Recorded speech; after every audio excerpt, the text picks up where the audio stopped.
community in its secret atomic archive.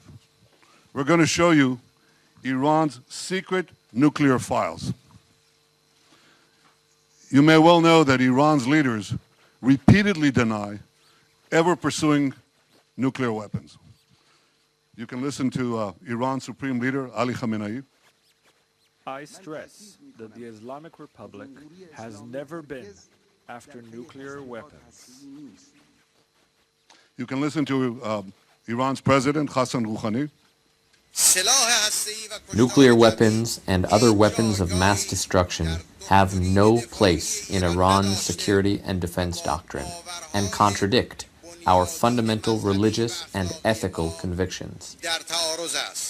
This is repeated by Iran's Foreign Minister, Javad Zarif.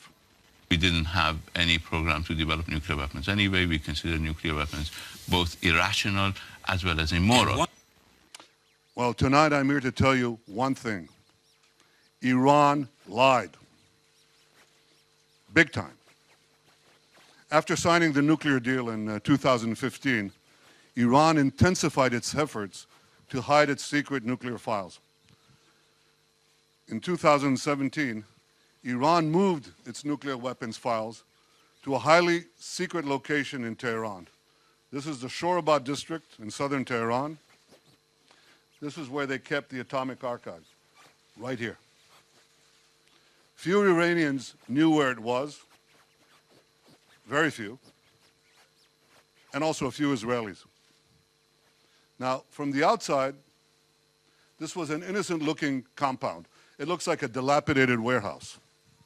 But from the inside, it contained Iran's secret atomic archives locked in massive files. Actually, they're a little bigger than this, okay?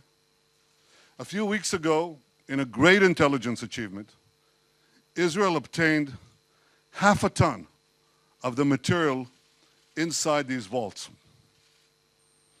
And here's what we got. 55,000 pages. Another 55,000 files on 183 CDs.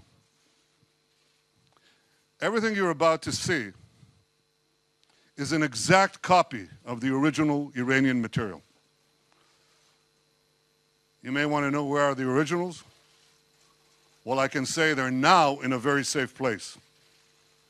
Here's what the files included: incriminating documents, incriminating charts, incriminating presentations, incriminating blueprints, incriminating photos, incriminating videos, and more. We've shared this material with the United States, and the United States can vouch for its authenticity. We will also share it with other countries, and we'll share it with the International Atomic Energy Agency. So let me tell you the history of this material. We've known for years that Iran had a secret nuclear weapons program called Project Ahmad. We can now prove that Project Ahmad was a comprehensive program to design, build, and test nuclear weapons. We can also prove that Iran is secretly storing Project Ahmad material to use at a time of its choice to develop nuclear weapons. Here's what Project Ahmad's explicit goal was: creating nuclear weapons. This is an original Iranian presentation from these files. And here's the mission statement: design, produce, and test 5 warheads, each with 10 kiloton TNT yield, for integration on a missile. You don't have to read Farsi to see 10 kilotons here, TNT. This is the specific goal of Project Ahmad. That's like 5 Hiroshima bombs to be put on ballistic missiles. This is an original Iranian spreadsheet from the archives of Project Ahmad. Look at what it has here: yellow cake production, centrifuge enrichment process, warhead project, simulation project, and test. And indeed, when we analyzed what's in these archives, we found that Project Ahmad had all the 5 elements, the 5 key elements of a nuclear weapons program. I want to take them one by one. First element is designing nuclear weapons. This is an original Iranian illustration of a weapon. Again, you don't have to read Farsi to understand this. This is U-235, that's enriched uranium, right here at the core. That's the only place where you find in the core enriched uranium. And here's an Iranian simulation, original Iranian simulation, putting all these components together. That's the first component. Second component, developing nuclear cores. Here's a photo showing the casting process and a cast metal core from the archives. And here's the secret underground facility the Iranians were building to produce nuclear cores. We have hundreds of documents for each of these components. Third component, building nuclear implosion systems. This is an original Iranian photo of a measuring device for implosions. And here's a simulation of a nuclear implosion. Fourth element, preparing nuclear tests. Here's a map of 5 potential locations for a nuclear test in eastern Iran. 1, 2, 3, 4, 5. We have many, many more such documents. And fifth, integrating nuclear weapons on missiles. Here's a design for a nuclear payload on a Shahab-3 missile from the archive. Here's the warhead. Here's the bomb. And I don't have to remind you, I think, that Iran is continually expanding the range of its ballistic missiles, its nuclear-capable missiles. They started with 1,000 kilometers. They're now up to 2,000, roughly. They can reach Riyadh, Tel Aviv, Moscow, but they're working on far, far greater ranges. They're planning much longer range missiles to carry nuclear weapons. So these files conclusively prove that Iran is brazenly lying when it says it never had a nuclear weapons program.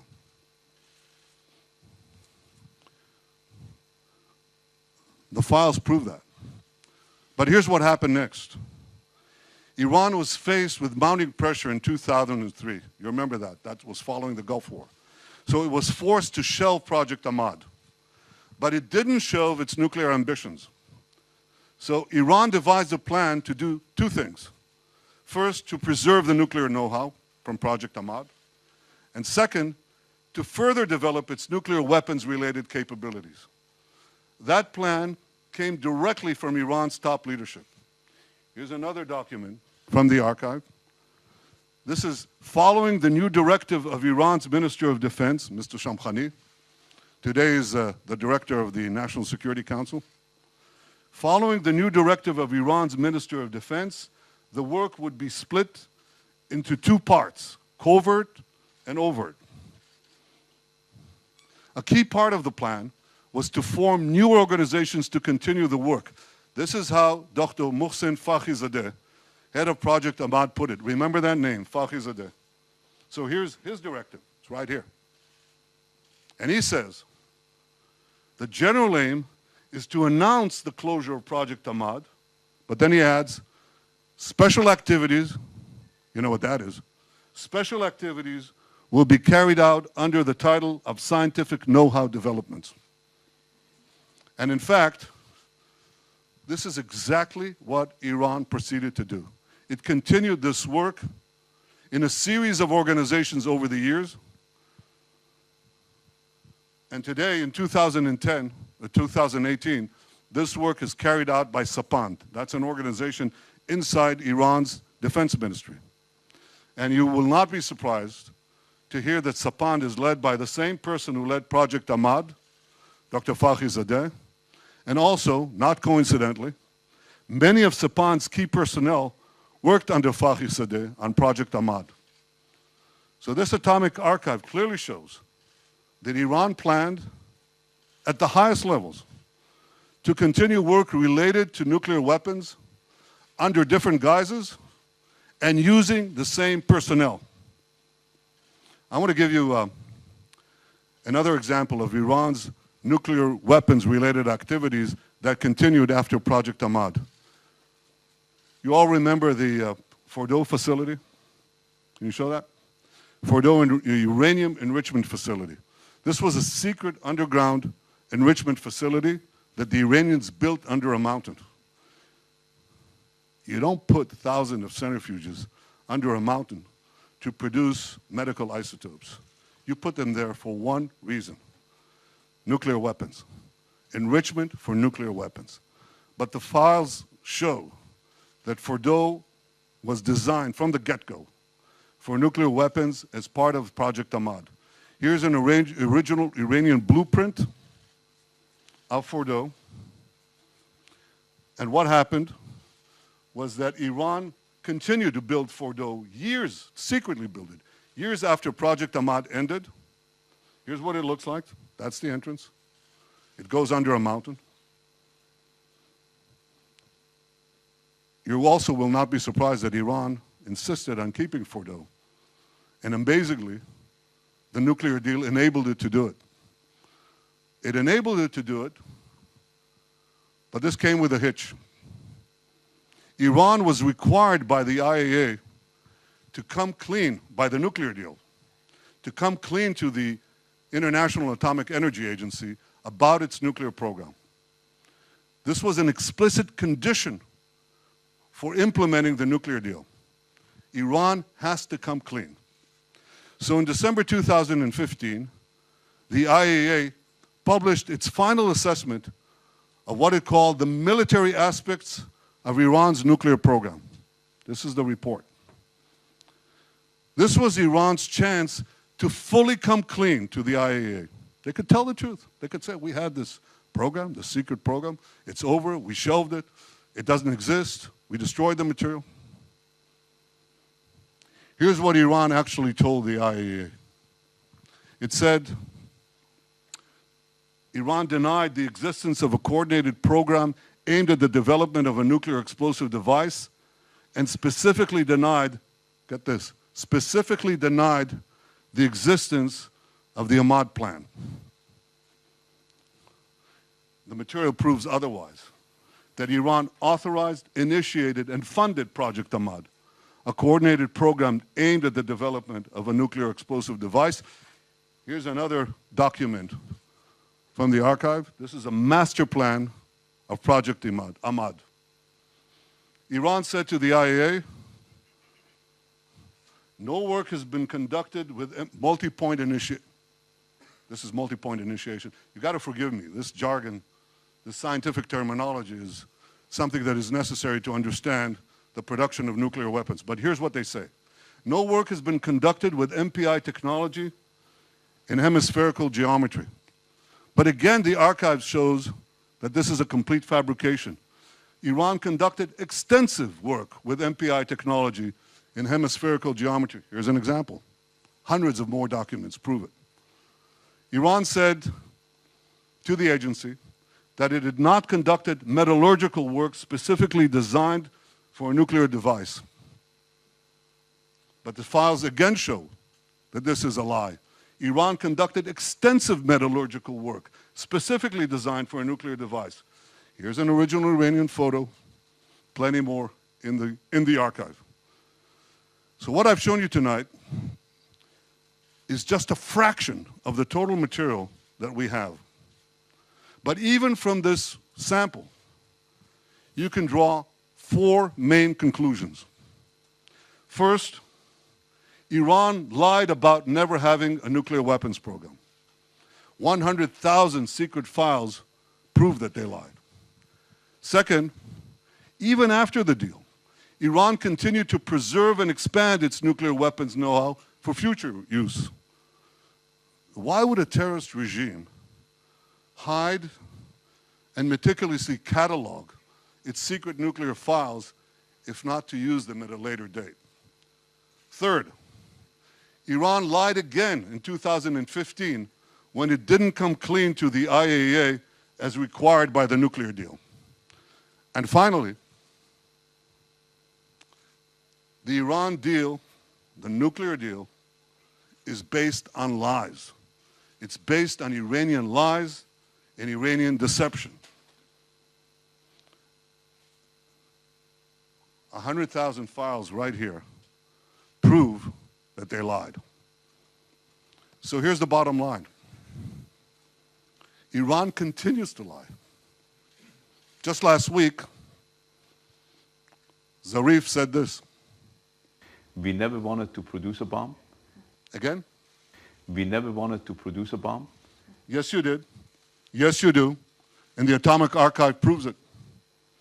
The nuclear deal gives Iran a clear path to an atomic arsenal. It does so because it gives them the three components that are necessary to produce this arsenal. First, unlimited enrichment in a few years. And they plan to do that. They plan to have several 100,000 advanced centrifuges with which they can enrich mountains of uranium for that core that I showed you before, for many, many such cores. Second, it completely fails to address Iran's continuing development of ballistic missiles. And third, and this is new, it completely fails to address Iran's secret nuclear bomb program and its advanced work on weaponization. We just did. So this is a terrible deal. It should never have been concluded. And in a few days' time, President Trump will make his decision on what to do with the nuclear deal. I'm sure he'll do the right thing. The right thing for the United States, the right thing for Israel, and the right thing for the peace of the world. הערב אנחנו חשפנו הישג מודיעיני מהחשובים שידעה מדינת ישראל. חשפנו את הארכיון הסודי של הגרעין האיראני. החומר הזה נמצא בידינו מזה מספר שבועות. הוא חושף לראשונה למעלה מ-100,000 מסמכים סודיים של המשטר האיראני. התיקים הסודיים מראים בבירור את הפעולות שאיראן עשתה כדי להשיג נשק גרעיני. הם מוכיחים שאיראן שיקרה לעולם במצח נחושה, כדי שהמעצמות יאשרו את הסכם הגרעין עימה. ההסכם הזה סולל את דרכה של איראן לארסנל שלם של פצצות גרעין. הוא גם אפשר לאיראן לקבל מיליארדי דולרים שמממנים את התוקפנות שלה נגד ישראל וגם נגד מדינות אחרות במזרח התיכון. בחשיפת המסמכים האלה, ישראל עושה שירות גדול. אנחנו עושים שירות גדול לא רק לביטחוננו, אלא גם לביטחונן של מדינות רבות באזור. בכמה ימים לפנינו, הנשיא טראמפ יודיע על החלטתו בעניין הסכם הגרעין עם איראן. אני בטוח שהוא יקבל את ההחלטה הנכונה. ההחלטה הנכונה לארצות הברית, ההחלטה הנכונה לישראל, ההחלטה הנכונה לביטחון העולם. תודה רבה לכם.